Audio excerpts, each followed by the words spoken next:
One of Suleiman's greatest rivals was to the east, the empire of the Persian Safavids.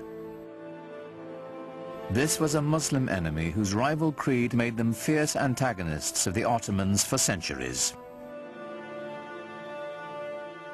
The Safavids were also Turkic in their ethnic origins, and indeed spoke Turkish as a language of daily life. But they were moving into the Muslim world, unlike the Ottomans who were moving into the West. So for the Ottoman Empire, they formed sort of the boundaries, the easternmost boundaries of the Ottoman realm.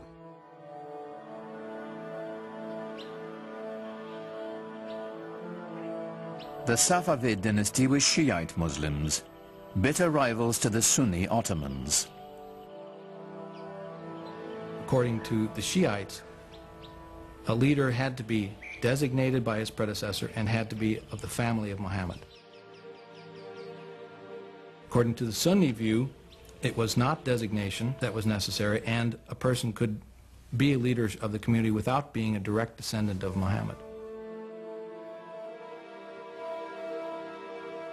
This challenge to legitimacy is the basis of the Shiite-Sunni split, a bitter division that still separates the Muslim world to this day. And I would say the Ottomans never really thought of themselves so much as Sunni until the Safavids came forth as this rival Shi'i. So the Safavids developed a rival ideology to the Ottomans, which then became an occasion for war over, of course, what wars are usually fought over. Wars are fought over land, over wealth, over territory, over prestige. And the Safavids waged a war of ideology in eastern Anatolia, which was always for the Ottomans the most worrisome part. The terrain is difficult to conquer, difficult to control. The Safavid military was formidable, but there were cultural rivals to the Ottomans as well. They were great patrons of the arts. I think we know them more for their artistic patronage than of their great conquests and laws and systems and administration. When you look at Isfahan, it is the most beautiful city in the world, and that is the Safavid city, it's the Safavid capital. But it doesn't give you the same sense of power that the Ottoman Empire had, or the Ottoman capital had. It's a different sense of power. It's more eloquent, perhaps, more precious in its decoration and its ceremonial spaces. It's a totally different aspect of Islam. Safavi art and architecture is on a finer scale. It's known for its filigree. It's known for its intricate brushwork, you know, rather than for its stunning scale. In the soaring palaces of the Safavid Shahs, murderous intrigues against Suleiman and his dynasty were hatched that would reach into his very household.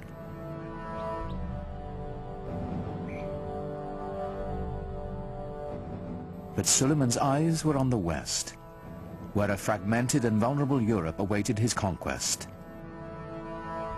The Ottoman Empire encompassed everything from Egypt to Kurdistan, and he now had Hungary as well. But he had ambitions of going beyond that and actually bringing the larger portions of the world known to him, if not all of it, under his control. Suleiman's next step would be Vienna. Its conquest would drive a dagger into the heart of the European Habsburg Empire and open the way to the west. But as the heavily armed Ottomans set out for Vienna, the weather turned against them. The heavy cannon that had swept the Ottomans to victory after victory bogged down in the mud.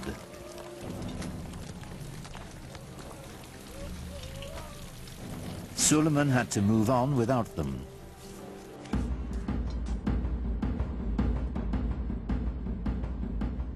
With only light artillery, the Ottomans relentlessly shelled the city. But the smallest breach was ferociously defended.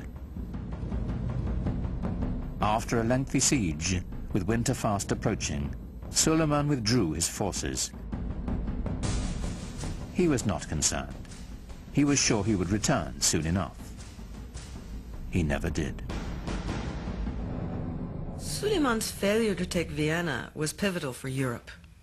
It was the first major defeat. After a long time, the Europeans had been losing and losing and losing. And this was the dawn of a new day for Europe. But Suleiman had little to fear from Europe. Rival Muslim Safavids and his own family would bring the cruelest of sorrows to the Sultan, and ultimately to his empire as well. Suleiman, in some ways, serves as a sort of epitome of the 16th century idea of the wise and just ruler who was at the same time a very tragic figure.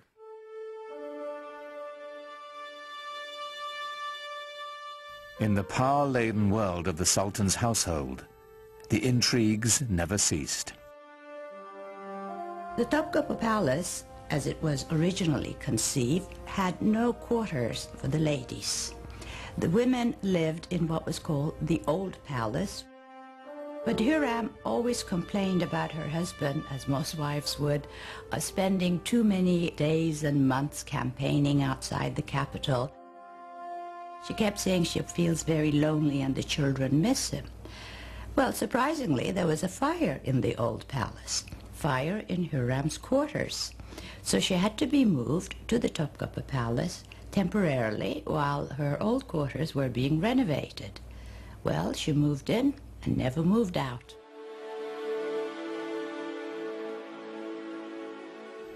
Now Hürrem was at the center of power, promoting her own son as heir apparent and immersing herself in a web of deadly gossip and suspicion. She was incredibly devoted to her husband, and any threat to Suleiman was a threat to her, and she had to get rid of it.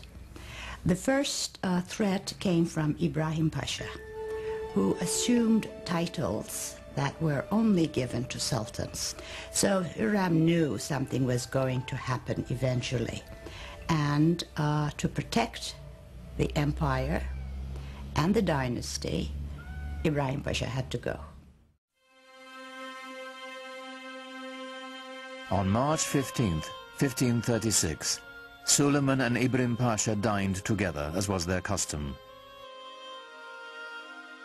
In the morning, Ibrahim's body was found strangled.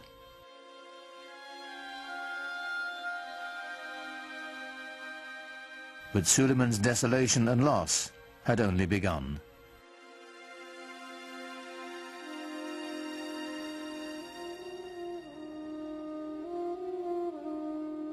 A few years after Ibrahim's death, Hürrem claimed to have uncovered a plot to overthrow Suleiman, devised with Safavid help by his beloved firstborn son and heir, Mustafa. This is a continuous problem in Ottoman history, sons trying to eventually replace their father. This happens in monarchies. Succession could become a problem, and it was an acute problem, and Suleiman had his share of it and perhaps did not always play his hands right. Without hesitation, Suleiman ordered Mustafa's execution, then sat by the young man's body for days, refusing to allow anyone to touch him. The best hope for the empire's future was dead.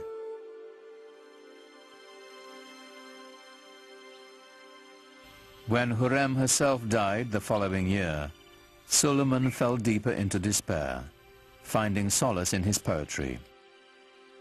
Most of the poetry, I think, was written after he lost his wife.